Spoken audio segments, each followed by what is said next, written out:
Bismillahirrahmanirrahim. Assalamualaikum warahmatullahi wabarakatuh.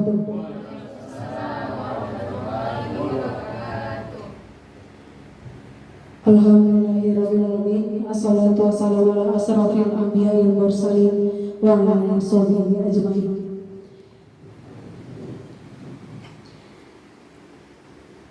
Syukur alhamdulillah atas kehadiran Allah Subhanahu wa taala, atas berkat rahmat nikmatnya kita bisa berkumpul di dalam majelis ini dalam rangka komunitas belajar, pelaksanaan komunitas belajar, yaitu diseminasi modul 1 sampai 4 budaya positif di Kombal SMP Negeri 7 Tanah Putih oleh calon guru penggerak angkatan 11. Salawat serta salam tak lupa pula kita hadiahkan pada junjungan Nabi besar Muhammad SAW dengan melafazkan Allahumma shalli ala sayyidina Muhammad wa ala sayyidina Muhammad.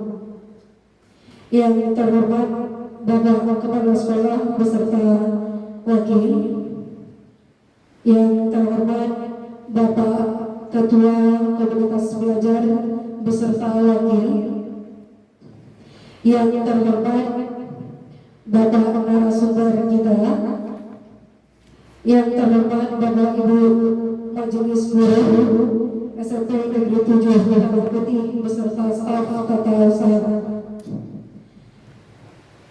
Baik, selanjutnya kita masuk ke acara yang pertama, yaitu protokol yang kita anggap sedang berlangsung. Kemudian selanjutnya menyanyikan lagu kebangsaan Indonesia Raya dan lagu Mars Kabupaten Rokan Hilir yang akan dipimpin oleh Ibu Rati SPD. Kepada lagu dipersilakan.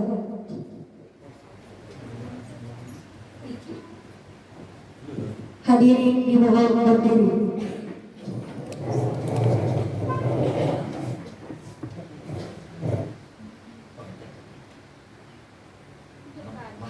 Hiduplah Indonesia.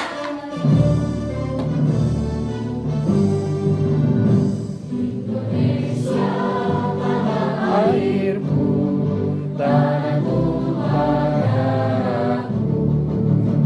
Di sanalah aku berdiri.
Hadirin dimohon berdiri kembali.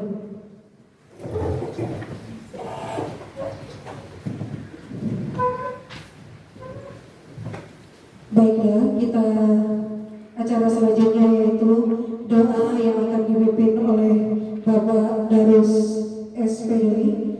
Kepada Bapak kami persilahkan.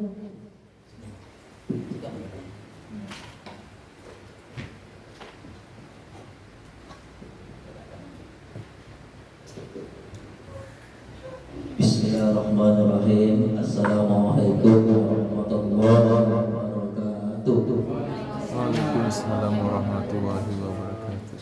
Alhamdulillah rabbil alamin. Wassalatu wassalamu ala asrafil anbiya wal mursalin wa ala alihi wa sahbihi wa rasulina ajmain. Allahumma salli wa sallim wa barik ala sayyidina Muhammadin fil awwalin wal akhirin. Wa salli wa sallim wa barik ala sayyidina Muhammadin bin nabiyyin wal mursalin.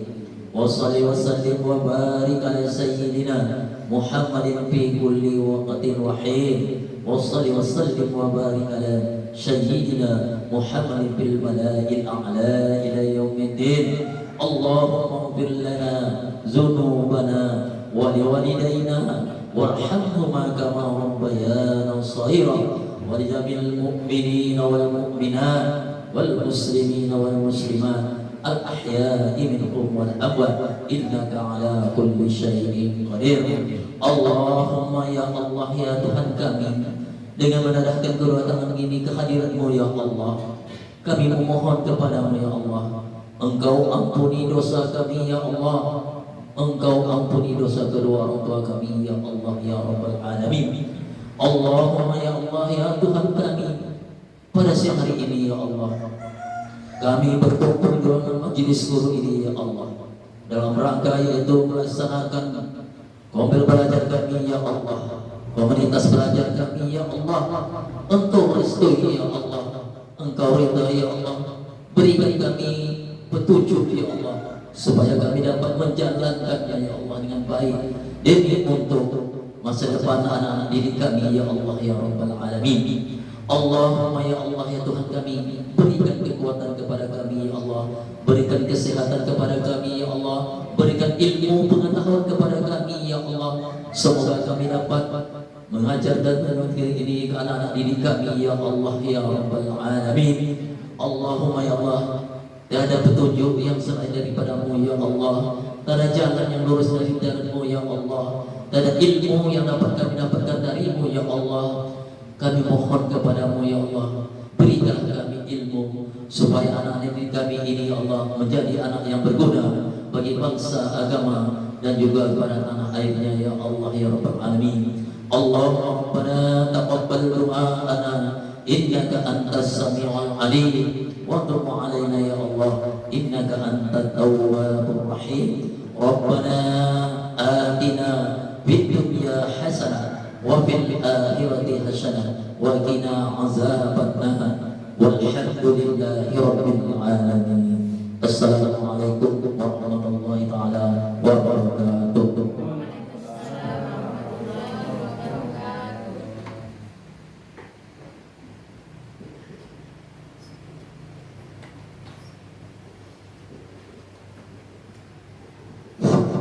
Terima kasih untuk Bapak Darus SPDI. Selanjutnya kata sambutan dari Bapak Kepala Sekolah sekaligus membuka acara diseminasi modul 1 sampai 4 budaya positif di Kombel SMP Negeri 7 Tamanrati oleh calon guru penggerak angkatan 11. Kepada Bapak Kepala Sekolah kami persilakan. Bismillahirrahmanirrahim. Assalamualaikum warahmatullahi wabarakatuh. Waalaikumsalam warahmatullahi wabarakatuh. Alhamdulillah nasta'inuhu wa nastaghfiruh wa na'udzu billahi min syururi anfusina wa min sayyiati a'malina. May yahdihillahu fala mudilla lahu wa man yudlil fala hadiya lahu. Asyhadu an la ilaha illallah wa asyhadu anna Muhammadan abduhu wa rasuluh. Allahumma shalli ala sayyidina Muhammad wa ala ali sayyidina Muhammad. Kembali kita bersyukur kepada Allah Subhanahu wa taala dengan mengucapkan alhamdulillahirabbil alamin. Pada siang hari ini kita dapat berkumpul kembali di ruang majelis guru dalam kegiatan komunitas belajar atau kombel. Terkhusus pada hari ini ada kegiatan dari CGP kita, yaitu Pak Zulman SPD, yang akan menyampaikan tentang budaya positif kepada kita semuanya. Berselawat kepada Nabi Muhammad SAW. Allahumma sholli ala sayyidina Muhammad wa ala ali sayyidina Muhammad, yang mana satu kita harapkan di dunia hingga di akhirat kelak. Yang terhormat Bapak Wakil Kepala SMP Negeri 7 Tanah Putih, yang terhormat Bapak Ketua Kombel Pak Zulman SPD, yang wakil sekaligus sebagai narasumber pada kegiatan hari ini. Yang terhormat Bapak Ibu Majelis Guru beserta staf tata usaha dan operator yang hadir pada hari ini. Alhamdulillah, Bapak Ibu sekalian, kita akui bahwa untuk menjadi guru penggerak ini sesungguhnya tidaklah mudah, banyak proses yang harus dijalani. Salah satu proses yang dijalani itu adalah seperti kegiatan kita pada hari ini.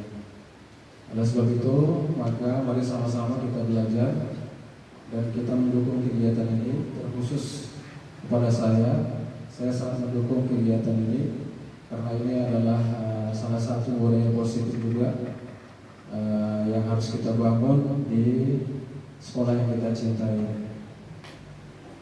Bapak Ibu sekalian, apapun ceritanya, ketika kita pengen sesuatu yang lebih baik, tentu kita harus menjalani prosesnya. Tidak ada sesuatu yang terjadi instan dalam kehidupan kita ini. Semuanya perlu proses, dan perlu kita ketahui bahwa sesuatu yang instan itu sesungguhnya tidaklah terlalu baik. Oleh sebab itu, mari sama-sama kita jalani proses dalam kehidupan kita ini secara bertahap. Yang pasti kita terus melangkah, kita harus berpikir positif untuk masa depan kita, keluarga kita, juga tentunya siswa-siswi yang kita ajarkan di kelasnya. Bapak Ibu sekalian, sedikit saya sampaikan bahwa yang pertama saya ingin budaya positif yang terbangun di sekolah kita ini tentang membuang sampah. Saya tadi setelah olahraga, saya lihat masih banyak sampah yang berserakan di halaman. Bapak Ibu sekalian, tolong dipastikan Bapak Ibu guru piket ketika di pagi hari itu memastikan anak-anak membersihkan lapangan kita. Bukan Bapak Ibu yang terjun langsung, Bapak Ibu hanya memerintahkan. Yang lebih bagus memang ikut bekerja sama gitu. Tapi jangan Bapak Ibu yang turun tangan, karena kita kan ingin membiasakan anak didik kita. Jadi kita memanfaatkan saja mereka. Saya rasa itu budaya positif. Jadi saya tidak mau ada lagi sampah-sampah berserakan setiap pagi di halaman sekolah ini. Jadi tolong dibantu Bapak Ibu guru piket. Bapak Ibu guru piket cuma mengingatkan saja, kan anak kan sudah tugas piketnya. Tinggal ya kalau bahasanya itu ya mengkomandoi gitulah ya. Tapi ya kalau bisa sama-sama lebih bagus. Karena itu bagian juga anak-anak akan terinspirasi dengan kita ketika kita bisa bersama-sama mereka ikut ambil bagian. Itu maka anak-anak insya Allah tertanam dalam pikirannya itu, oh ternyata ibu juga ikut, saya harus bersama-sama gitu. Itu Bapak Ibu. Kemudian ya yang biasa hadir tepat waktu ya, hadir tepat waktu. Kemudian mengikuti kegiatan sekolah. Bapak Ibu sekalian, saya sudah curhat semalam di grup ya, sedikit banyaknya. Saya sampaikan, tolonglah diikuti semua kegiatan di sekolah ini. Kemudian tolonglah dihargai. Ketika orang sedang berbicara, dihargai. Jangan ditinggalkan begitu saja. Itu bukan untuk saya, tapi untuk semua. Karena ini bagian dari karakter Bapak Ibu. Ketika orang lain berbicara terus kita pergi, padahal yang disampaikan itu kebenaran gitu. Kecuali yang disampaikan itu semuanya pada salah gitu kan, nggak ada yang benar gitu, boleh kita tinggalkan. Tapi kalau misalnya yang disampaikan itu adalah kebaikan, maka kita dengarkan saja sampai pembicaraan itu selesai. Ketika kita meninggalkan itu menandakan bahwa ciri kita, karakter kita tidak baik, atau bisa mungkin dikatakan sombong gitu. Ada orang berbicara terus kita pergi gitu. Nah itu, jadi Bapak Ibu sekalian, itu yang perlu saya sampaikan. Semua kegiatan di sekolah ini selagi itu positif silahkan diikuti. Dan sejauh ini saya lihat tidak ada yang negatif kok kegiatan-kegiatan di sekolah kita ini. Termasuk juga kegiatan 17 Agustus yang baru kita laksanakan kemarin. Nah, tentunya saya berterima kasih Bapak Ibu yang sudah aktif di setiap kegiatan yang ada di sekolah kita ini. Saya yakin Bapak Ibu mengikuti itu dengan penuh keikhlasan, bukan karena paksaan. Segala sesuatu yang terpaksa maka tidak akan bernilai apa-apa. Tapi kalau ikhlas, ya tentunya akan menghasilkan pahala di sisi Allah Subhanahu wa Ta'ala. Mungkin itu saja sedikit pengantar. Mari sama-sama nanti kita dengarkan pemateri kita Bapak Zulman SPD yang sudah tidak asing lagi. Kita doakan beliau berhasil. Dan juga Bapak Ibu sekalian saya harapkan menyusul. Saya juga insya Allah begitu nanti terbuka di SIP PKB itu ada calon guru penggerak, saya akan ikut Bapak Ibu. Yang barusan ini ada juga PPG, informasinya Pak Henry dengan Pak Profesor Jodri. Semalam itu Pak Profesor jumpai saya, dia masih ragu. Saya bilang diikutin aja Pak. Itu adalah untuk mengambil senjata. Besok ketika sertifikatnya sudah kita terima, walaupun kita belum ada 24 jam, kita tunggu aja saatnya. Kita cari di sekolah lain juga bisa. Kalau besok mungkin siswa kita bertambah juga bisa. Jadi kesempatan ini tolong diambil. Nah, itu. Yang penting punya senjata dulu.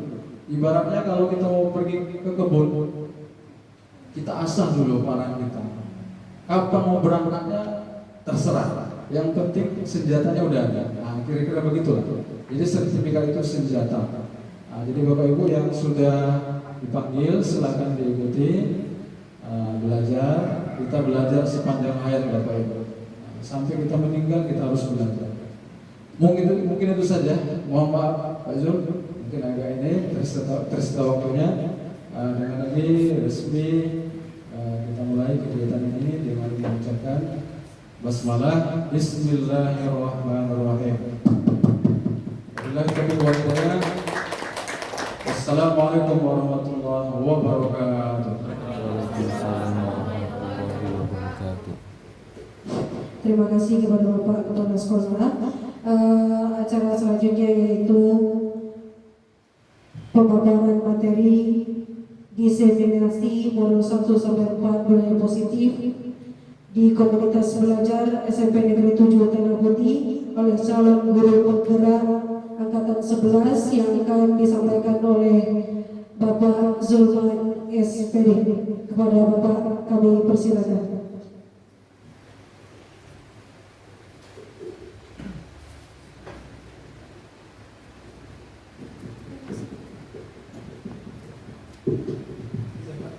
Assalamualaikum warahmatullahi wabarakatuh. Waalaikumsalam warahmatullahi wabarakatuh. Alhamdulillahirrahmanirrahim. Bersyukur kita kepada Allah Subhanahu wa Ta'ala yang mana pada siang hari ini kita masih bisa melaksanakan aktivitas kita, yakni mengajar dan proses pembelajaran di sekolah. Kemudian salawat serta salam mari kita kirimkan kepada Nabi besar Muhammad SAW dengan melafazkan Allahumma sholli ala sayyidina Muhammad wa ala ali sayyidina Muhammad. Yang terhormat Bapak Kepala Sekolah SMP Negeri 7 Tanah Putih, yang terhormat Bapak Wakil Kepala Sekolah SMP Negeri 7 Tanah Putih, yang terhormat Bapak Ibu Kepala Urusan SMP Negeri 7 Tanah Putih, yang terhormat Majelis Guru, Tata Usaha, Operator yang hadir pada pelaksanaan kegiatan kongres pada hari ini. Untuk hari ini di sini dapat kami sampaikan bahwasanya seperti yang telah disampaikan oleh Bapak Kepala Sekolah tadi, bahwasanya saya mengikuti CGP Angkatan 11 tahun 2024. Insyaallah kalau tidak ada halangan tahun Desember 2024 insyaallah akan berakhir kegiatan ini. Doakan Bapak Ibu, mudah-mudahan saya jadi untuk hari ini, jadi saya ditugaskan oleh Bapak Fasilitator saya untuk memberikan diseminasi materi modul 1 di tempat tersebut website Bapak Ibu semua, yakni budaya positif di sekolah. Jadi inilah salah satu diseminasi kita, dan kita kaitkan juga dengan kegiatan program kita. Ini kan salah satu daripada kegiatan program kita, program kita Pak Ibu ya. Jadi kita barengan aja kita buat kegiatan ini untuk pemenuhan komunitas belajar kita dalam penyusunan RHK atau penagihan RHK di PNM kita Bapak Ibu ya. Langsung saja, salam bahagia, assalamualaikum warahmatullahi wabarakatuh ya Bapak Ibu. Modul 1.4 budaya positif, pengembang modulnya adalah Ibu Andri Nur Cahyani SPDMS, Dr. Murti Ayu Jayati MPD, Injak Sasjati Rajasa MSC Almarhum. Ini dulu Bapak Ibu, sebelum biasanya kita di kelas juga telah mengadakan yang namanya kesepakatan belajar ya. Jadi untuk hari ini di kegiatan kita ini kita juga ada kesepakatan belajar. Yang pertama adalah ini seluruh peserta memiliki kesempatan sama untuk berpendapat. Jadi Bapak Ibu jika ada yang berpendapat nanti kembali refleksi atau berupa tanggapan boleh saja disampaikan. Kemudian berpikiran terbuka dan saling menghormati. Jadi kita minggu ini berpikiran terbuka dan kita saling menghormati satu sama lain.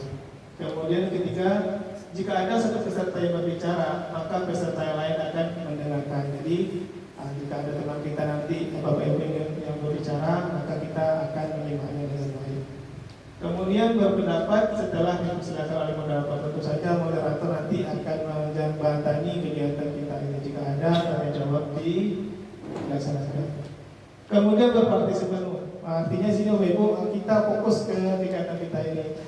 Kita kesampingkan dulu apa-apa yang ada di luar sana, apa-apa yang ada di pikiran Bapak Ibu dikesampingkan dulu ya. Kita fokus ke materi kita pada hari ini gitu Bapak Ibu.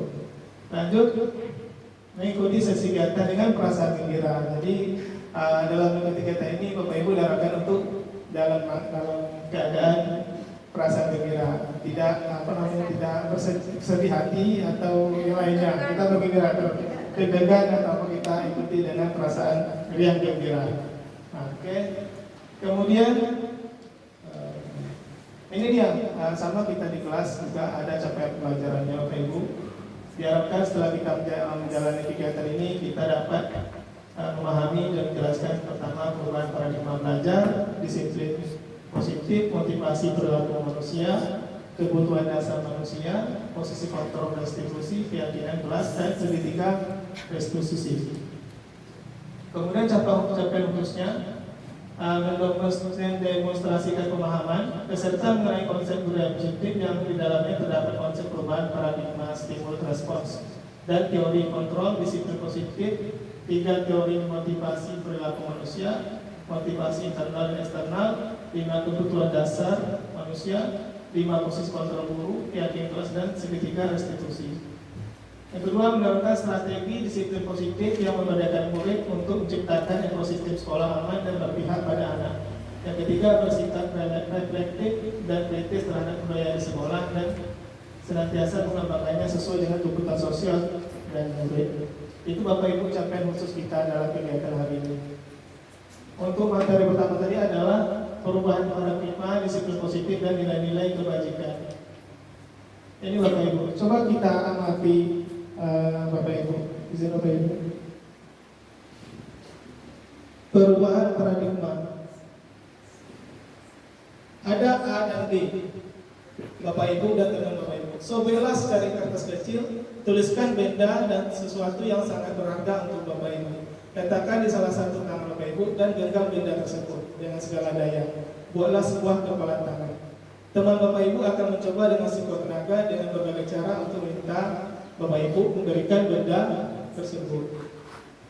Si teman Bapak Ibu bisa membujuk, mengancam, menghakimi, merayu, menyuap apa saja agar dapat buka kepalan tangan Bapak Ibu. Apa yang terjadi? Misal gini, ada benda sesuatu yang berharga di sini, Bapak Ibu kepalkan.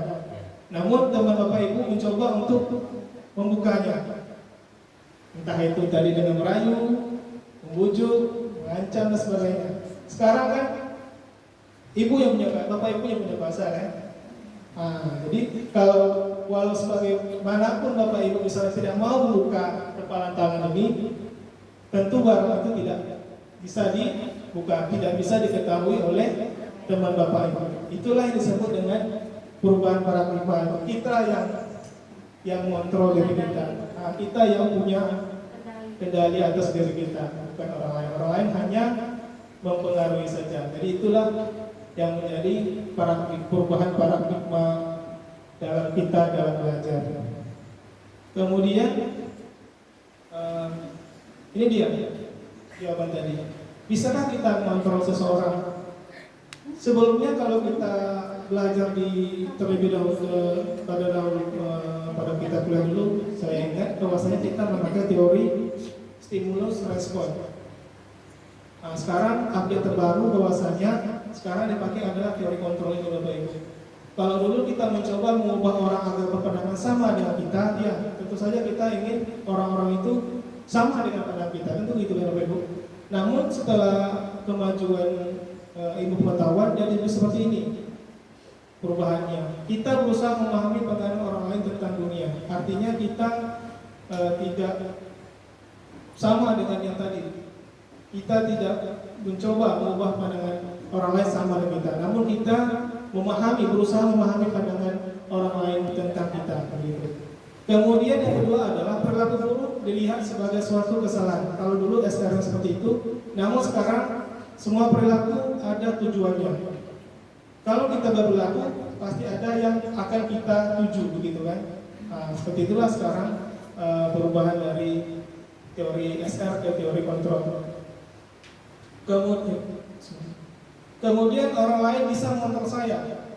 Kalau SR dulu kan orang lain bisa mengontrol saya, namun sekarang kita sendiri yang mengontrol diri kita, bukan orang lain.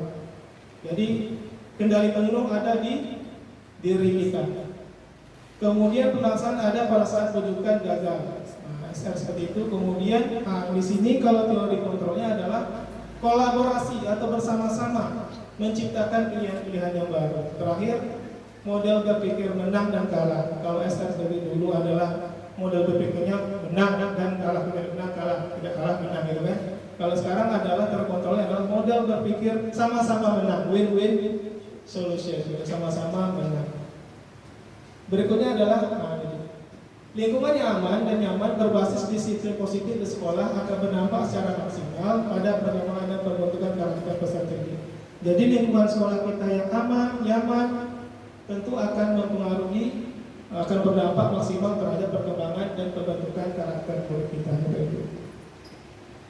Ini sekolah yang kita cita-citakan ini, memiliki kompetensi yang profil pelajar Pancasila.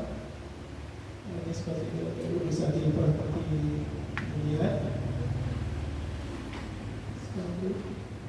Ini dia untuk materi kita pertama adalah disiplin positif. Ini teori kontrol tadi atau choice theory William Glasser. Jadi pencetusnya adalah William Glasser. Pertama, Anda tidak bisa mengontrol orang lain seperti telah kami utarakan sebelumnya. Kita sendiri yang mengontrol diri kita. Kemudian semua perilaku memiliki tujuan tadi. Kemudian model berpikir menang-menang, kolaborasi dan konsensus menciptakan pilihan yang baru. Pengembangan komunitas berbasis aset atau kekuatan ini komunitas ini adalah misalnya komunitas belajar kita, komunitas MGMP dan lain sebagainya. Itu adalah berbasis aset. Misalnya sekolah kita ini lebih maju lagi, kita gali apa kekuatan kita, apa menang kita, apa keunggulan kita. Di situ kita sepakati bersama, di situ kita diskusikan bersama, kita rembuk bersama, musyawarah bersama, ambil di situ mana kuat kita di mana, keunggulan kita di mana. Semalam kita juga sudah dapat juara ya, alhamdulillah. Itu salah satu daripada keunggulan kita, kelebihan kita atau aset kita. Gitu. Jadi kalau ingin mengembangkan komunitas itu adalah berbasis aset atau kekuatan. Kemudian adalah realita atau kekuatan kita berbeda. Kita berusaha memahami pandangan orang lain tentang dunia. Setiap orang memiliki gambaran yang berbeda. Jadi turunannya adalah teori motivasi ini. Pertama adalah untuk menghindari hukuman. Jadi hukuman itu Bapak Ibu mestinya dihindari. Nanti kita bahas juga. Tadi umumnya saja. Untuk mendapatkan imbalan, kemudian untuk menghargai diri sendiri, kemudian nilai-nilai kebajikan universal, dan terakhir adalah keyakinan jelas. Kemudian turunan 5 ini tadi, model berpikir tadi turunnya adalah 5 posisi kontrol. Ada 5 posisi kita Bapak Ibu. Nanti kita bahas juga ini secara umum saja. Ada salah satu hukum pembuat rasa bersalah sebagai teman, sebagai pemantau, dan sebagai manajer. Kemudian 5 dasar kebutuhan manusia ini adalah bertahan hidup, survival, penguasaan dan kekuasaan, kasih sayang dan rasa diterima, kesenangan dan kebebasan. Jadi seperti itu tabelnya Bapak Ibu daripada disiplin positif ini. Kemudian ada dia. Apa makna disiplin? Kita sering mendengar kata disiplin, kita harus disiplin sekolah, harus tepat waktu. Jadi sebetulnya apa itu disiplin? Nah, ini dapat bisa kita lihat bahwasanya inilah arti disiplin itu. Dari bahasa Latin Bapak Ibu ya. Artinya belajar. Mana kata asal ini berkonotasi dengan disiplin diri dari murid-murid Socrates dan Plato. Ini dari Eropa sana berarti teorinya Bapak Ibu. Disiplin diri membuat orang menggali potensinya menuju sebuah tujuan apa yang dia hargai. Kemudian dalam budaya kita karena disiplin telah berubah menjadi sesuatu yang dilakukan seseorang pada orang lain untuk mendapatkan kepatuhan. Dan secara umum adalah menghubungkan kata disiplin dengan ketidaknyamanan, bukan dengan apa yang kita hargai atau pencapaian suatu tujuan mulia. Nah, ini arti daripada kata disiplin dari asal katanya, dari bahasa Latin Bapak Ibu. Kemudian nilai-nilai kebajikan universal, kebajikan yang umum. Nilai-nilai kebajikan adalah sifat-sifat positif manusia yang merupakan tujuan mulia yang ingin dicapai setiap individu. Jadi nilai-nilai kebajikan itu adalah sifat-sifat positif yang ada pada diri kita, yang merupakan adalah tujuan mulia.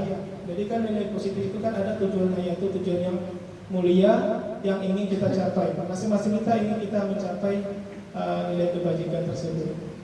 Bersifat universal atau umum. Kemudian dari lintas bangsa, suku bangsa, agama maupun latar belakang. Menurut William Glasser pada teori kontrol pada tahun 1984, setiap perilaku atau perbuatan memiliki suatu tujuan.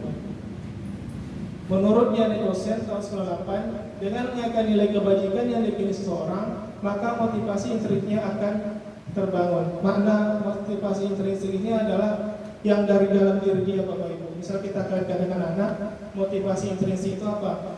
Ada apa dalam anak itu? Misal gini, dalam diri anak itu ada motivasi dia. Kita lah yang menggali motivasi anak itu. Kemudian ada lagi yang namanya motivasi ekstrinsik, nanti akan dibahas juga di slide berikutnya. Jadi itu Bapak Ibu arti motivasi intrinsik yang ada dalam diri. Potensi apa yang ada di dalam diri dia? Itulah yang disebut dengan motivasi intrinsik itu Bapak Ibu. Kemudian kita kaitkan dengan profil Pancasila ya, yang kita sudah laksanakan namanya kurikulum merdeka. Ini dia. Yang pertama adalah beriman dan bertakwa kepada Tuhan Yang Maha Esa, berakhlak mulia, kemudian mandiri, bernalar kritis, berkebinekaan global, bergotong royong dan kreatif. Ini yang menjadi profil pelajar Pancasila untuk anak. Kemudian sampai situ ada yang ingin Bapak Ibu tanyakan sebelum masuk materi kedua? Kalau tidak, langsung aja ya materi kedua. Teori motivasi, hukuman, penghargaan dan restitusi. Ini dia yang kita bahas tadi. Teori motivasi perilaku manusia. Ada dua dari Bapak Ibu. motivasi eksternal dan motivasi internal, sama dengan motivasi intrinsik dan motivasi ekstrinsik. Yang pertama adalah untuk menghindari ketidaknyamanan atau hukuman. Apa yang akan terjadi apabila saya tidak melakukannya? Kemudian untuk mendapatkan imbalan dari orang lain institusi, apa yang akan saya dapatkan apabila saya melakukannya? Kemudian ketiga, untuk menghargai diri sendiri. Nah, ini motivasi kita. Saya akan menjadi orang yang seperti apa bila saya melakukannya. Nah, begitu. Menurut Al-Quran tahun 93, bahwa penghargaan berlaku sama dengan hukuman. Dalam arti meminta atau memujuk seseorang melakukan sesuatu untuk memenuhi suatu tujuan tertentu dari orang yang meminta atau memujuk. Dorongannya eksternal dan akan ada faktor ketergantungan beberapa dampak dari pemberian penghargaan. Artinya Bapak Ibu, kalau kita berpikir penghargaan itu sebuah apresiasi ya secara umum, namun kalau menurut teori ini penghargaan itu bisa jadi sebuah hukuman. Dalam arti kata nanti ada bisa jadi kecenderungan anak itu kalau kita berikan terus, misalnya dapat ini, kasih ini, dapat itu, kasih itu. Jadi mereka terjadinya ketergantungan Bapak Ibu ya. Jadi dari menurut teori itu seperti itu. Kemudian berikutnya lagi Bapak Ibu, dihukum oleh penghargaan. Dalam pengaruh jangka pendek dan jangka panjang, penghargaan itu merusak hubungan. Artinya seperti telah kami sampaikan sebelumnya, jika tidak kita kasih dia, nanti dia akan istilahnya menggerutu. Saya udah dapat, saya tidak dikasih. Percuma saya berterus-terus belajar sungguh-sungguh kan. Itu nanti artinya akan merusak sebuah hubungan. Kemudian penghargaan itu akan menghukum. Akan menghukum itu apa? Karena dia tidak terkait dengan tadi itu, karena dia tidak dengan sungguh-sungguh tadi mengerjakan, tentu menurunkan kualitas hasil anak itu kan Bapak Ibu. Ya kan? Pertama kan tadi kan kita kasih dia penghargaan, apalah, kemudian kasih lagi penghargaan.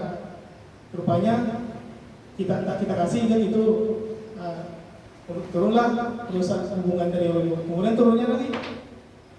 Kalau dia udah saya tak ada penghargaan lagi ya. Atau salah saya serius mengerjakannya, itu kemudian artinya menurunkan kualitas hasil anak itu, hasil pembelajaran anak. Kemudian penghargaan kurangi ketepatan. Tentu saja mematikan kreativitas. Artinya itu tadi yang nomor 2 tadi. Setelah anak kita berikan penghargaan, kemudian pada berikutnya tidak lagi kita berikan penghargaan, tentu akan mematikan kreativitasnya. Ya udahlah, saya nggak dapat penghargaan lagi kan. Tak usahlah saya membuat ini itu, gitu contohnya lagi gitu. Itu dia menurut teori tadi. Penghargaan tidak efektif. Penghargaan mengurangi motivasi intrinsik. Jadi setelah seperti itu anak kita nanti menurunkan motivasi intrinsiknya, motivasi dalam dirinya tadi, seperti yang kami sampaikan tadi, menurunkan apa dia, antusias dia, semangat dia untuk mengikuti apa yang kita ingat tadi. Seperti itu Bapak Ibu. Sebetulnya dalam kita memberikan penghargaan ada beberapa yang kita beri. Salah satunya adalah pengakuan, yaitu apresiasi ya. Bagaimana caranya? Beri pengakuan secara khusus. Kemudian beri pengakuan secara pribadi. Kemudian pengakuan kepada semua murid bergantian. Artinya bukan dalam satu satu umum ya, tapi dalam bentuk pribadi. Tatap muka kita tatap muka kan, tatap muka. Bergantian tadi kan semua murid secara bergantian. Memang di sini semua murid tapi bergantian. Kemudian konsisten, continue. Terus menerus begitu Bapak Ibu, konsisten. Fokus pada prosesnya, bukan pada hasilnya Bapak Ibu. Apa perbedaan hukuman, konsekuensi dan restitusi? Kembali ke slide pertama tadi, ada hukuman tadi kita singgung, ini dia Bapak Ibu. Hukuman itu sifatnya tidak terencana atau tiba-tiba. Misal gini, anak kita terlambat masuk, kamu terlambat masuk gitu kan. Sikan kamu strike 50 kali di lapangan misalnya. Itu adalah sebuah hukuman. Semestinya yang perlu kita hindari itu adalah hukuman kalau bisa. Nanti ada mispersepsinya Bapak Ibu di bawah nanti. Semestinya kita kasih konsekuensi atau restitusi. Yang hindari kalau menurut teori tadi yang kami pelajari bersama Pak Fasilitator, hukuman itu mestinya dihindari, kalau bisa ditiadakan. Yang dilakukan adalah konsekuensi dan yang paling tepatnya adalah restitusi. Jadi itu hukuman itu adalah sifatnya tidak terencana. Anak murid tidak tahu apa yang akan terjadi dan tidak dilibatkan. Hukuman bersifat satu arah. Seperti contoh tadi kan, kamu telah datang, silakan kamu ustaz 50 kali. Itu kan satu arah kan, dari guru langsung yang memberikan instruksinya begitu Bapak Ibu. Kemudian yang kedua, hukuman diberikan bersifat fisik maupun psikis. Murid anak disakiti oleh suatu perbuatan atau kata-kata. Kedua, disiplin dalam bentuk konsekuensi. Sudah terencana dan sudah disepakati. Artinya beda hukuman dengan konsekuensi ini kan bedanya adalah kesepakatan tadi. Kalau hukuman tadi tidak ada kesepakatan antara anak sama gurunya. Kalau konsekuensi itu sudah kita rencanakan, sudah kita sepakati bersama begitu.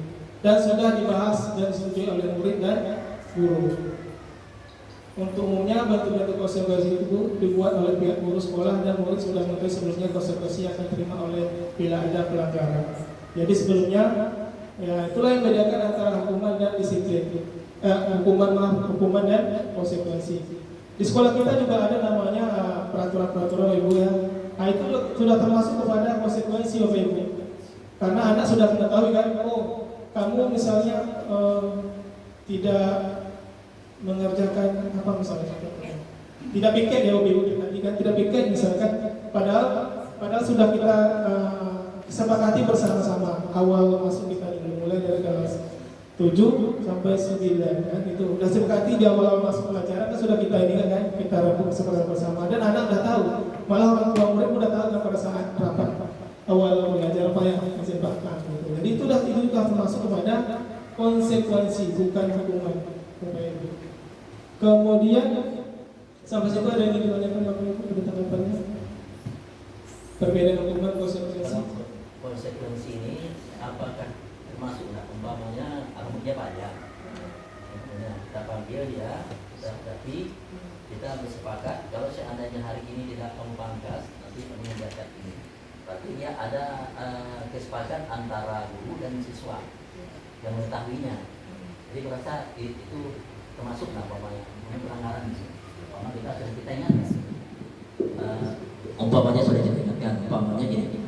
Sudah kita berikan, kita tahu, kita ambil anak ini, rambutnya panjang, kita gitu, rambutnya panjang, kita panggil dia, umpamanya guru pikir, kamu sudah tahu, kamu kampanye hari besok tolong dipotong.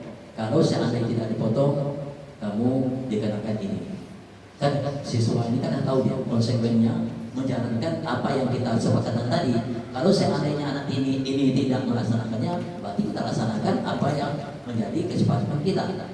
Jadi pelanggaran ini juga mendapat seperti yang sudah konsekuen dalam keputusan yang pertama. Apakah termasuk seperti itu? Baik Pak, pertanyaan Bapak tadi adalah sudah terencana ya, apakah itu termasuk hukuman atau konsekuensi?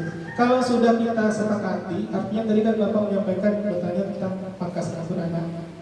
Kalau anak itu rambutnya panjang dan anak sudah tahu dan Bapak sudah berikan kesepakatan atau aturan sekolah kita itu sudah ada Bapak yang itu sudah termasuk kepada konsekuensi. Artinya anak sudah tahu sebelumnya, oh ini loh, kan list kita kan ada Bapak Ibu ya, list pelanggaran sekolah kita kan, aturan sekolah kita kan ada. Jadi itu sudah termasuk kepada konsekuensi. Artinya anak dan kita sebagai guru sudah bersepakat untuk menerapkan aturan-aturan yang ada di sekolah kita Bapak Ibu. Jadi yang Bapak tanyakan tadi, apakah itu sebuah hukuman atau konsekuensi? Itu adalah sebuah konsekuensi dari apa yang mereka perbuat. Begitu. Itu Bapak ya, Pak harus Pak Wakil. Kita fokus kepada kesepakatan. Iya Pak. Fokusnya adalah kesepakatan kita. Kemudian kita lanjut, ada lagi Bapak Ibu yang ingin menanggapi atau bertanya?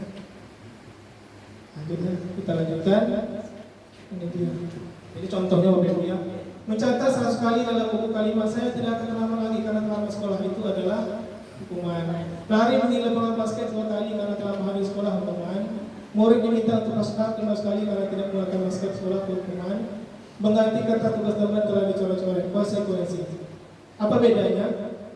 Karena kalau kertas ini, tugas teman ini kan dia yang coret kan, tentu kan diganti kalau Bapak Ibu kan, ada kolom yang disebutkan, ada umpan baliknya Bapak Ibu, ada ininya, ini anak itu kepada anak lain itu. Kemudian membersihkan tumpahan air di meja tulis karena tersenggol pada saat belajar, itu konsekuensi. Karena dia sudah menumpahkan air itu, maka dia berinisiatif membersihkannya kembali. Karena dia merasa dia yang melakukannya kan. Itu adalah konsekuensi kalau itu bukan hukuman. Kemudian 6, meminta murid tidak mengenakan sepatu harian sekolah karena tidak mengenakan sepatu hitam. Itu adalah hukuman jika tidak ada ininya. Kalau di sekolah kita ini kan ada aturannya kan, berarti itu adalah konsekuensi itu. Masuk beda itu dari bangsa ulangi lagi bedanya hukuman dan konsekuensi itu adalah ada kesepakatan. Kalau hukuman tidak ada kesepakatan, spontanitas saja.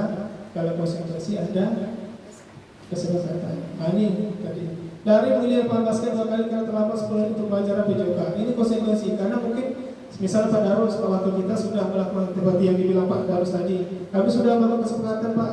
Apakah itu hukuman atau konsekuensi? Ternyata betul kata Bapak tadi bahwa itu adalah konsekuensi Bapak Ibu.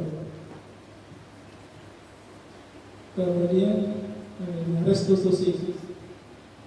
Hukuman identitas gagal adalah hukuman. Apa efeknya sesuatu yang harus terjadi? Tidak nyaman untuk anak dalam jangka waktu yang panjang. Korban mendapat keadilan, murid atau anak akan tersakiti. Identitas sukses itu adalah bagian disiplin. Nah, tadi konsekuensi tadi sesuatu harus terjadi, tidak nyaman untuk anak dalam jangka waktu pendek, korban bisa diabaikan, murid anak dibuat tidak nyaman. Restitusi merupakan pilihan menguatkan untuk murid atau anak dalam jangka waktu yang panjang, korban mendapatkan ganti, murid anak mendapatkan penguatan, anak mendapat penguatan dari situ, dari restitusi tersebut. Ini sama ya urutannya. Sekarang kita bahas apa itu restitusi. Restitusi itu adalah katanya ganti kerugian, pembayar kembali, penyerahan bagian pembayaran masih tersisa. Penyelesaian spontan kepala bayi di kemarin sudah keluar dari ibu. Ini dulu KBBI ya. Sebenarnya KBBI WIB itu lagi. Kemudian kita kaitkan dengan pendapat para ahli yaitu dosen tahun 2004. Restitusi itu adalah proses menciptakan kondisi bagi murid untuk memperbaiki kesalahan mereka. Ini yang di bawah ini berarti yang menjadi fokus kita Bapak Ibu, sehingga mereka dapat kembali ke kelompok mereka dan karakter yang lebih baik lagi, yang lebih kuat lagi. Jadi itulah disebut dengan restitusi. Itu adalah proses menciptakan kondisi, memperbaiki kesalahan dan kembali ke kelompok mereka dan karakter yang lebih kuat. Kemudian restitusi juga merupakan proses kolaboratif bersama-sama kita mengajarkan murid untuk mencari solusi atas apa yang ada menjadi masalah mereka dalam pelajaran dan membantu murid untuk berpikir apa ingin mereka ingin jadi apa, mereka ingin menjadi seperti apa mereka tujuan mulianya dan bagaimana mereka memperlakukan orang lain. Ini ciri-ciri restitusi Bapak Ibu. Pertama adalah belajar dari kesalahan, bukan menebus kesalahan, memperbaiki hubungan. Jadi restitusi inilah memperbaiki hubungan satu sama lain antara siswa satu dengan siswa yang lainnya jika terjadi hal-hal yang tidak kita inginkan. Kemudian menawarkan, bukan memaksa. Restitusi diri adalah cara terbaik kita untuk pendekatan kita kepada anak. Kemudian menuntut untuk melihat ke dalam diri, mencari kebutuhan dasar yang mendasari kegiatan, kemudian berfokus pada karakter bukan tindakan, kemudian berfokus pada solusinya, bukan hukumannya. Kemudian 9, mengembalikan murid yang bermasalah pada kelompoknya. Itu untuk materi restitusi dari Bapak. Kemudian materi berikutnya kebutuhan dasar manusia. Kebutuhan dasar manusia ini ada 5 ya. Pertama adalah bertahan hidup. Bertahan hidup di sini adalah misalnya kesehatan, makan, sandang, papan ya. Itu adalah yang pertama. Kemudian kasih sayang dan rasa terima. Kita juga anak juga mestinya memiliki rasa kasih sayang. Yang butuh mereka adalah kasih sayang dan rasa diterima dari kata kita membantu mereka, pendekatan kita kepada mereka gitu kan, kasih sayang. Kemudian penguasaan atau banggaan atas kemampuan. Misalnya anak kita memiliki kemampuan, kita apresiasi dan itu menjadi kebutuhan dasar mereka. Kesenangannya apa? Hobinya apa? Misalnya hobinya membola, diapakanlah untuk bisa lokal hobinya tersebut untuk menjadi sebuah kesenangan. Kemudian kebebasan di sini adalah bukan bebas-bebasnya, namun kebebasan dalam berkata yang positif itu adalah berikutnya lagi adalah ini contohnya untuk kebutuhan dasar manusia terkait dengan siswa kita. Memukul teman yang hinanya. Nah, ini bisa kita mungkin ada kejadian di mudah-mudahan tidak ada, sekolah kita tidak ada, namun contoh ini ada ya, sekolah kita tidak ada yang demikian. Memukul teman yang hinanya. Mungkin kebutuhannya yang belum berusaha untuk diperoleh, ada kekuasaan diperoleh. Kita munculkan pertanyaan kepada anak itu, apakah ada cara untuk memenuhi kebutuhan keuanganmu tanpa melakukan kekerasan? Itu misalnya kalau kita ingin pendekatan kepada anak itu, contohnya seperti itu kan. Kemudian menyebarkan gosip tentang teman sekelas. Berarti kebutuhan yang ingin dia penuhi itu adalah cinta dan kasih sayang. Kalau saya menjadi orang lain, mungkin ada orang yang suka sama saya begitu. Jadi pendekatan dia mungkin yang ingin dipenuhi adalah rasa kasih sayang. Apa pertanyaan yang kita dekati ke anak itu adalah apakah ada cara memenuhi kebutuhan cinta dan kasih sayang tanpa merusak reputasi orang lain? Nah, seperti itu. Menjatuhkan teman saat teman sedang berjalan di lorong sekolah. Kemudian kebutuhan yang mungkin bisa dipenuhi adalah senang, hanya bercanda kan itu ya. Nah, dia bercanda kan, timbul rasa senang dia. Apa pertanyaan yang kita berikan ke anak? Apakah ada cara untuk memenuhi kebutuhan senang tanpa menyakiti orang lain? Nah, seperti itu Bapak Ibu. Ini masih banyak lagi bangun teman di kelas. Juga ini kebebasan yang Bapak Ibu kita skip. Nah, kemudian materi berikutnya adalah 5 posisi kontrol restitusi. Tadi kita sudah bahas apa itu restitusi. Sekarang kita bahas adalah bagaimana kontrol kita, 5 posisi kontrol kita sebagai guru terhadap restitusi ini. Ini dia Bapak Ibu. Ini tabel bisa dilihat Bapak Ibu ya. Identitas gagal, kontrol manual, identitas berhasil atau sukses, identitas berhasil dan kontrol diri. Motivasinya apa? Menghindari hukuman. Kemudian itu untuk identitas gagal, menghindari hukuman dia, makanya dia melakukan itu. Kemudian identitas berhasil, mengharapkan imbalan atau ketergantungan pada orang lain, tadi yang kita sampaikan tadi ya. Kemudian identitas berhasil, sukses kontrol ini kontrol ruang, ini kontrol diri kita sendiri, menghargai diri sendiri. Ini yang paling penting, ini yang paling mantap istilahnya. Kalau ini masih mengharapkan imbalan, kalau ini sudah menyadarkan pada diri dia, oh sini kalau saya seperti ini, berarti saya menghargai diri saya sendiri. Jadi bukan tidak lagi mengharapkan imbalan atau ketergantungan pada orang lain. Ini kita sebagai guru Bapak Ibu, guru berbuat contohnya ya. Kalau kita sebagai penghukum menghardi, menunjukkan, menyakiti, menyindir, kemudian itu yang gagal ya. Kemudian membuat orang merasa bersalah. Berceramah dengan seharusnya ibu kecewa dengan kamu, seperti upahnya itu membuat menjadi anak itu merasa bersalah dia. Saya kecewa dengan kamu karena kamu bilang seperti ini. Itu dari dalam diri dia timbul rasa penyesalan di situ, rasa bersalah. Bagaimana ini juga teman sebagai teman membuatkan alasan untuk muridnya, dia buatkan alasan untuk siswa kita. Kemudian pantau, menghitung dan mengukur. Manajer yang terbaik adalah sebagai manajer. Kita berikan pertanyaan-pertanyaan mengapa dia melakukan hal seperti itu. Itu Bapak Ibu ya, bisa kita lihat sama-sama.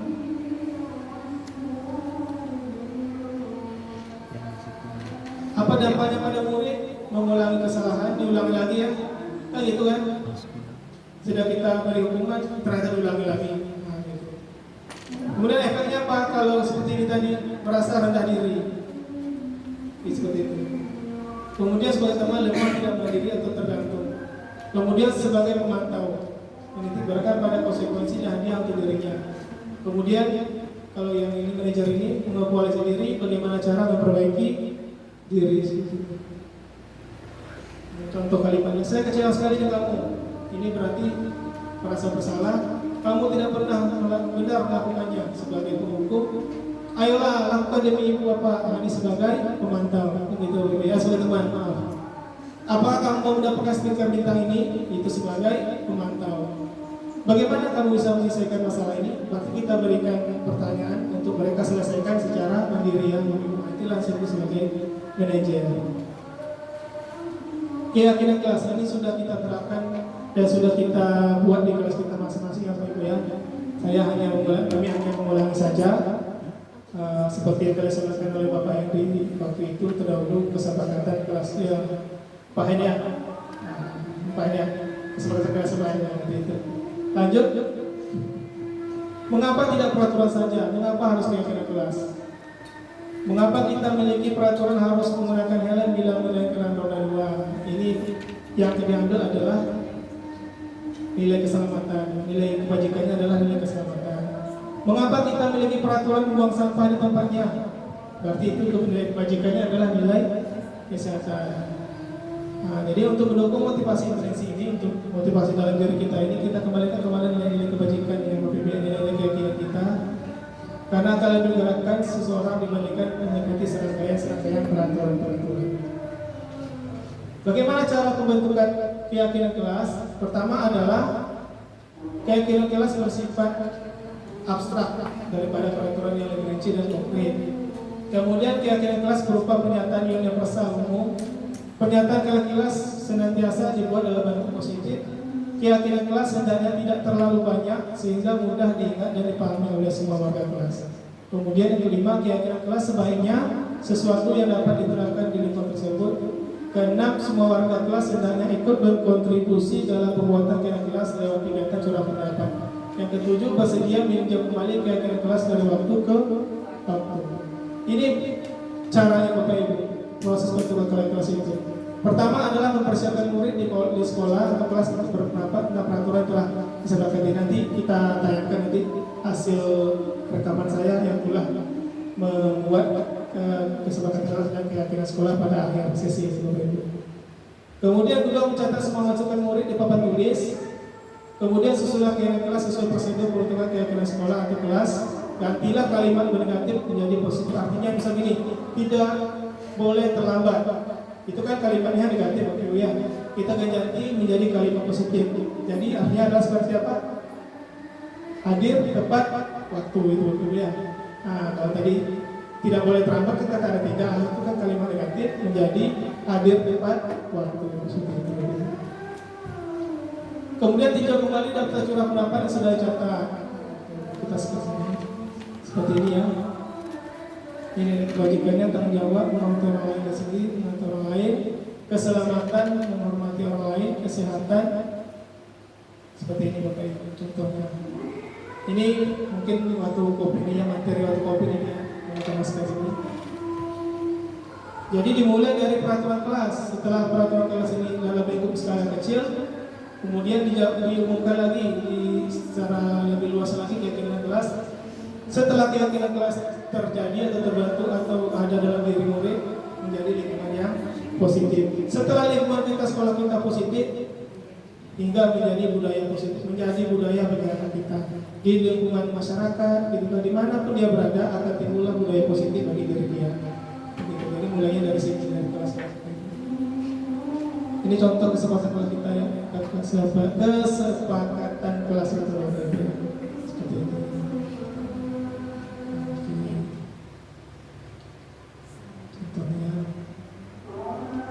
Kami guru dan murid saling menyayangi, semangat belajar ini kesepakatan kelas secara abstrak dari sesuai dengan keyakinan nilai-nilai kebajikan dari Bapak Ibu. Kemudian segitiga restitusi ini terakhir materi kita. Nanti ada juga kami tayangkan nanti penerapan segitiga restitusi pada anak. Kemudian ini dia, apa itu segitiga restitusi? Ini dia Bapak Ibu. Menstabilkan identitas, validasi tindakan salah, menanyakan keyakinan. Kalau menstabilkan identitas itu setiap orang pasti pernah melakukan kesalahan. Kamu bukan satu-satunya yang pernah melakukan ini. Kemudian validasi tindakan salah itu adalah kamu tentu punya alasan kenapa melakukan itu. Adakah cara lebih efektif untuk mendapatkan apa yang kamu butuhkan? Kemudian menanyakan keyakinannya. Keyakinan kelas apa yang telah kita sepakati? Tadi kan ke modul slide berikut sebelum tadi kami tanggung jawab tadi kan. Apalagi tadi menghormati gitu kan. Kamu ingin menjadi orang seperti apa? Itu Bapak Ibu. Ini contohnya, menstabilkan identitas. Tahapan dalam segitiga resolusi itulah pertama menstabilkan identitas. Guru berkata seperti ini Bapak Ibu ya. Berbuat salah itu hal yang manusiawi. Itu contoh kata kunci daripada menstabilkan identitas itu. Karena sedang azan kita sejenak itu ya, kita hening sejenak.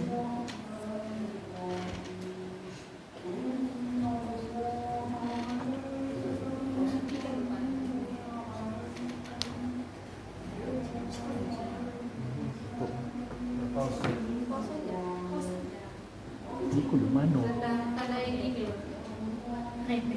Hah? Tanda ini. Hah? Tanda ini. Iya, itu.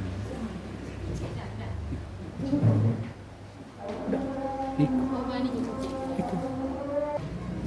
Baik Bapak Ibu, kita lanjutkan kembali kegiatan kita. Tadi menstabilkan identitas, kemudian berikutnya adalah validasi kebutuhan anak. Apa kebutuhan anak yang akan dipenuhi?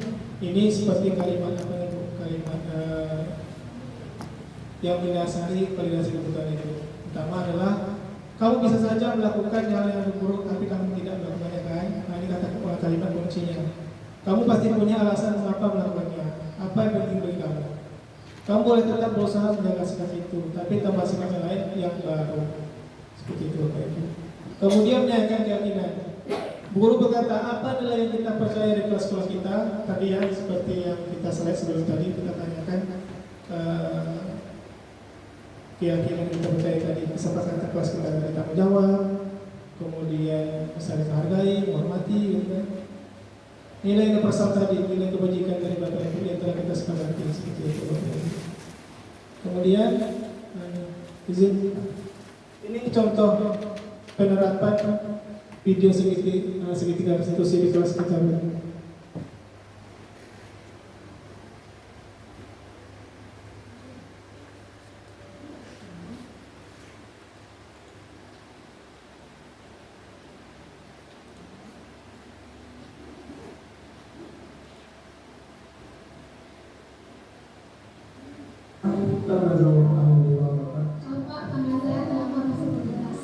Ya, tadi kan kita masuk yang kedua ini kan. Setelah Bapak masuk di ruang kedua ini, kamu baru masuk di ruang kedua ini, masuk. Kenapa bisa masuk? Saya kesiangan Pak. Kesiangan Bapak menghargai kamu tetap masuk, juga tetap waktu. Bisa saja kamu boleh masuk, kamu silakan karena belum istilahnya kamu belum kemana, itu kamu masuk oleh tidak bersama dengan misalnya prestasi. Bapak percaya sama kamu percaya nggak kalau kamu percaya sama kamu? Jadi lantas terkait dengan keterangan kamu ini nilai kebajikan apa yang mesti ditanamkan dalam diri kamu? Saya akan bertanggung jawab dan saya akan percaya sama dapat menjadi kesempatan kita dan prestasi kita yang kebajikan yang mesti ditanamkan dan kita bersama jawab dan akan dipercaya. Kamu sepakat dengan keyakinan tadi, keyakinan tadi? iya Pak sepakat. Terus pertanyaan kamu Bapak, upaya apa yang kamu lakukan supaya kamu tidak terlambat masuk kelas kita? Saya akan tidur lebih awal dan saya tidak kesiangan. Oke, bagus sekali. Jadi mestinya kamu mesti menerapkan hal yang kamu seperti itu. Soalnya tentu saja silakan kembali kelas kembali ke belakang. Terima kasih Pak. Najwa.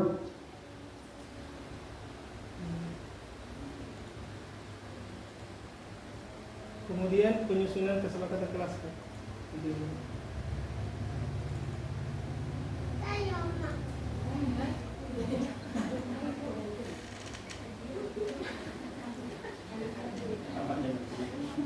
Semuanya hari ini kita akan membuat kesepakatan kelas dan kelas.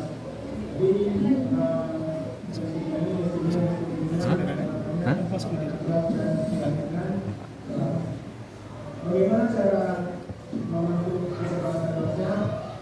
Yang pertama adalah kita tulis nanti ke siapa kertas gambar. Habis itu setelah itu kalian tulis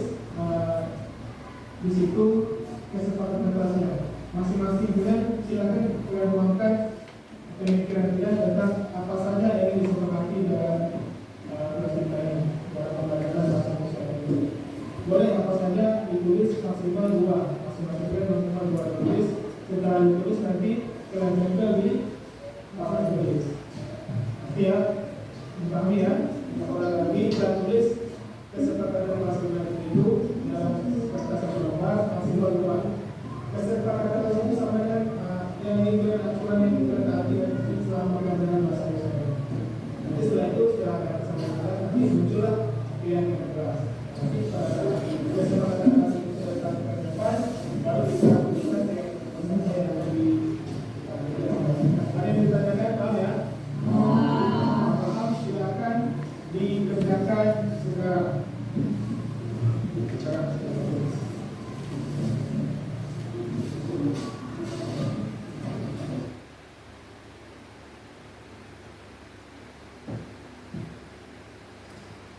Kan masing-masing kelompok harus berseberangan. Ini nanti sebelah kelompok ini sebelah sini, yang sini ini lagi, contohnya dari tengah di tengah, sebelah sini di kiri dan sampai ke itu. Bisa dijawabin ya?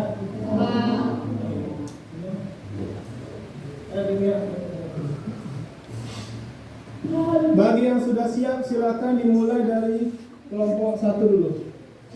Mulai dari sebelah sana. Silakan. Stempel di angka 1. Oke. Selanjutnya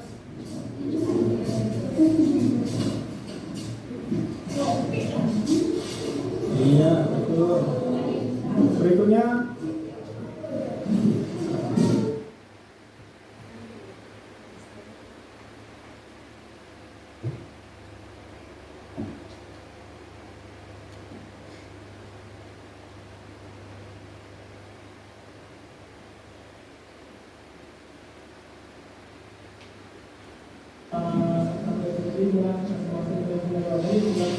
menjadi kalimat yang silakan visi kita tulis ke depan kesepakatan yang sudah bisa disepakati dari kalimat negatif. Ini yang silakan ya kesepakatan yang sudah silakan visi.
Nah, sebagai Ibu, jadi itu tadi video daripada penerapan segitiga siklus itu sebagai sampel ya, sampelnya. Kemudian keyakinan kelas kita. Itulah saya pikirkan di kelas 8.1B dari kelas 2 ini. Itu pada saat saya masuk dan pelajaran bahasa Indonesia waktu itu di Rabu gitu. Seperti itu Bapak Ibu, keyakinan kelas dan segitiga penerapan segitiga restitusi. Nah, sampai situ ada yang ditanyakan Bapak Ibu. Materi kita telah berakhir. Ini miskonsepsi saja bahwasanya tidak penerapan budaya positif tidak ada aturan, tidak berarti tidak ada aturan konsekuensi. Artinya segitiga restitusi budaya positif ini artinya yang perlu penjelasan adalah dalam hidup bermasyarakat selalu ada tatanan atau aturan dengan konsekuensi dari setiap tindakan dilakukan oleh anggota masyarakat. Dalam penerapan budaya positif, guru melatih kesadaran murid melalui pemahaman bahwa tatanan dan konsekuensi hadir untuk memberikan keselamatan dan kebahagiaan kepada diri sebagai manusia dan anggota masyarakat. Seperti itu Bapak Ibu. Ini miskonsepsi saja. Ini juga miskonsepsi yang kedua. Kemudian dengan membuat keyakinan kelas dan ditempelkan di depan kelas, maka sudah cukup. Tidak perlu ada tindakan lanjut, tidak ada konsekuensi, tidak ada refleksi. Bukan seperti itu Bapak Ibu. Semestinya kesadaran hadir dalam diri kita. Sementara hukuman, penghargaan, konsumsi maupun apresiasi semuanya hadir dari luar diri yang diberikan oleh orang lain.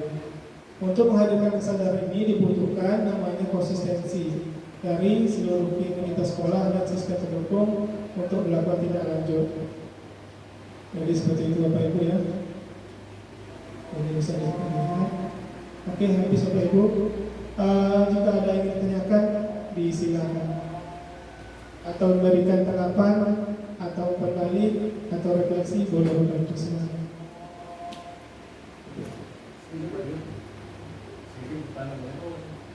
Silakan. Terima kasih Pak Julman dari kesempatan. Pertanyaannya, apakah hukuman itu boleh? Itu yang pertama. Kemudian hukuman fisik itu boleh apa tidak? Kalau disepakati bersama siswa-siswi kelas, misalnya kalau terlambat push up gitu kan, itu kan berupa fisik. Kalau itu disepakati boleh apa tidak? Dan yang paling pertama itu hukuman itu boleh atau tidak, itu dulu. Kemudian kalau misalnya hukuman fisik disepakati dengan siswa-siswi boleh atau tidak. Nah mungkin saja, terima kasih. Assalamualaikum warahmatullahi wabarakatuh. Waalaikumsalam warahmatullahi wabarakatuh. Assalamualaikum warahmatullahi wabarakatuh. Baik Bapak, pertanyaan adalah apakah hukuman itu boleh Pak? Kemudian kelanjutan lagi boleh tidak secara fisik gitu, yang telah disepakati. Yang pertama, hukuman itu sebetulnya dihindari lah Bapak Ibu ya, Pak, dihindari. Karena kenapa? Kan tadi yang kita lihat slide tadi bahwa itu akan menyebabkan identitas murid itu menjadi gagal. Nah, gitu. Sebaiknya dihindari, tapi lebih baiknya adalah konsekuensi dari Bapak. Nah, konsekuensi itu yang kita gunakan. Kemudian pertanyaan berikutnya tadi lanjutannya adalah kalau push up ya, konsekuensinya push up gitu kan. Misalnya udah sepakat nih, misalnya Bapak Darus sama anaknya, anak kelasnya, kalian jika terlambat kalian akan di push up 15 kali misalnya, diterima ya Pak Darus ya. Itu fisik Pak ya, fisik. Dan satu kelas itu sepakat gitu. Iya, dan satu kelas itu sepakat ya. Itu juga bukan sebagai hukuman Bapak. Itu adalah konsekuensi. Kenapa disebut dengan konsekuensi? Karena telah disepakati bersama antara kita sebagai guru dan murid yang ada di kelas kita. Artinya mereka tahu gitu kan, tidak serta-merta kita berikan hukuman seperti itu. Artinya mereka tahu sebelumnya jika saya terlambat, konsekuensinya adalah saya akan di push up begitu Bapak Ibu. Itu saja Bapak untuk jawabannya. Nanti untuk lebih ininya akan saya share lagi dengan Bapak fasilitator saya di modul 1. Ada lagi Bapak Ibu? Nah, kalau tidak ada, demikianlah pemaparan saya, diseminasi saya budaya positif 1.4. Harapannya semoga kita dapat melaksanakan aktivitas kita dengan maksimal, dengan yang dapat dengan semangat dan dengan penuh keberkahan insyaallah. Demikian saja Bapak Ibu. Wassalamualaikum warahmatullahi wabarakatuh. Waalaikumsalam.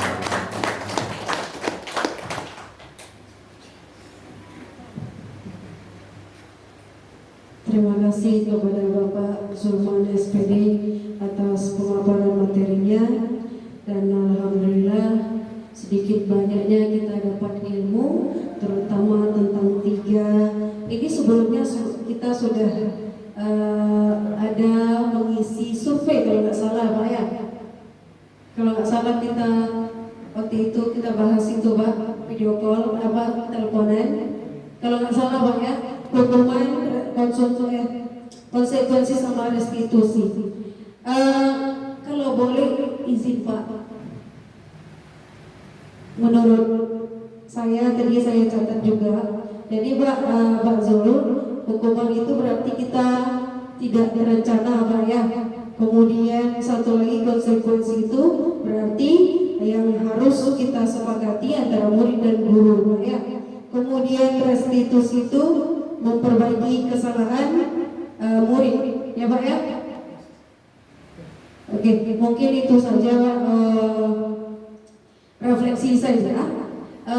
Mungkin dari Bapak itu saja yang bisa kami sampaikan. Saya akhiri wabillahi taufiq wal hidayah. Assalamualaikum warahmatullahi wabarakatuh. Waalaikumsalam.